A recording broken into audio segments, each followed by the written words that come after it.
നമസ്കാരം. സംസ്ഥാനത്തെ ഭരണഘടനാ സംവിധാനം തകരുന്നുവെന്ന ഗവർണറുടെ ഭീഷണി കേരളത്തിൽ വിലപോകില്ലെന്ന് CPM സംസ്ഥാന സെക്രട്ടറി MV ഗോവിന്ദൻ. BJP നേതാക്കളുമായി കൂടിക്കാഴ്ച നടത്തിയ ശേഷമാണ് ഗവർണർ വാർത്താക്കുറിപ്പ് പുറത്തിറക്കിയിരിക്കുന്നത്. ഭരണഘടനാ വിരുദ്ധമായ നിലപാടാണ് അദ്ദേഹം സ്വീകരിച്ചത്. ജനാധിപത്യപരമായി തെരഞ്ഞെടുക്കപ്പെട്ട സർക്കാരിനെ അംഗീകരിക്കാതെ മുന്നോട്ടു പോകുന്ന ഗവർണറുടെ നടപടിയാണ് ഭരണഘടനാ വിരുദ്ധമെന്ന് ഗോവിന്ദൻ പറഞ്ഞു. സർവകലാശാലകളിൽ RSS സംഘപരിവാർ അനുകൂലികളെ കുത്തിനിറച്ച് രാഷ്ട്രീയം കളിക്കാനാണ് ഗവർണറുടെ ശ്രമം. സർവകലാശാലകളിലെ കാവ്യവൽക്കരണത്തിന്റെ തുടർച്ചയാണിത്. ഇതിനെതിരെ വിദ്യാർത്ഥികളുടെ പ്രതിഷേധം ഭരണഘടനാപരമായ ജനാധിപത്യ അവകാശമാണ്. SFI ഒരു സ്വതന്ത്ര വിദ്യാർത്ഥി സംഘടനയാണ്.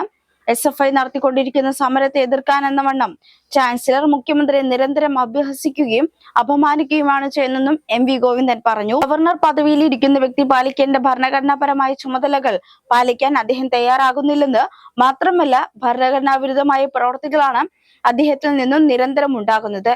ഏകപക്ഷീയമായി വർഗീയത അടിച്ചേൽപ്പിക്കാനുള്ള ശ്രമമാണ് ഗവർണർ നടത്തുന്നത്. അത് കേരളത്തിൽ വില പോകില്ലെന്ന് വ്യക്തമായപ്പോഴുള്ള വെപ്രാളമാണ് ഇപ്പോൾ കാണുന്നത്. സർവകലാശാലയിലെ കാവ്യവൽക്കരണ നിലപാടുകൾ ഭരണഘടന ഉപയോഗിച്ച് മറയ്ക്കാനുള്ള നീക്കമാണ് ഗവർണർ നടത്തുന്നത്. അത് കേരളം അനുവദിച്ചു നൽകില്ലെന്നും MV ഗോവിന്ദൻ വ്യക്തമാക്കിയിട്ടുണ്ട്.